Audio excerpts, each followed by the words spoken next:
Hello madam Amazon నుంచి parcel అండి, address చెప్తారా?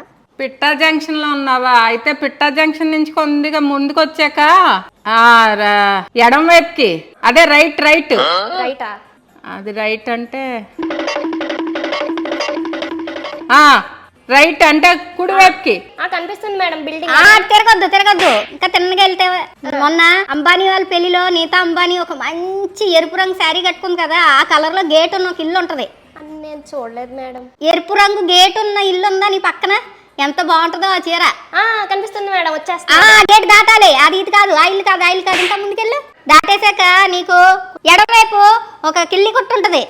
కనిపించింది మేడం. ఆ కిల్లి కొట్టు దగ్గర ఆకు, అక్కడ పానే బాగుంటాయి కానీ ఆగొద్దు. అక్కడ కూడా ఒక పెద్ద మర్రి చెట్టు ఉంటది, దానికి ఆనుకొని ఇల్లు ఉంది మేడం. అది కాదు, ఆ మర్రి చెట్టు దగ్గర కాసేపు కూర్చో, ఆయాసంగా ఉంటే చల్లగా ఉంటది. అక్కడ కాసేపు కూర్చున్నాను మేడం. ఇల్లు ఎక్కడో చెప్పండి. ఇప్పుడు లేచి తూర్పు తిరిగి ఒకసారి. ఇక్కడ తూర్పేట ఎవరికి తెలుసు మేడం?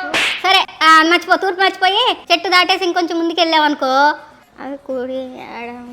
వద్దు మేడం, మీరు కష్టపడకండి. ఇక్కడ ఎవరినన్నా అడిగి వస్తాను. వీధి పేరు ఏంటో చెప్పండి. తప్పిపోయినారు ఇది. బాబు, ఇక్కడ తప్పిపోయిన వారు వీధేటమ్మా. చాలా ముందుకు వచ్చారండి. పిట్టా జంక్షన్ దాటాక రెండో లెఫ్ట్. అదే పొరపాటు అయింది. వచ్చేయి అంతే, అదే ఇది కరెక్ట్ గా చెప్పాడు అబ్బాయి. వెనకొచ్చి వచ్చావా? నేను అడ్రస్ అంత కోపం ఏంటి?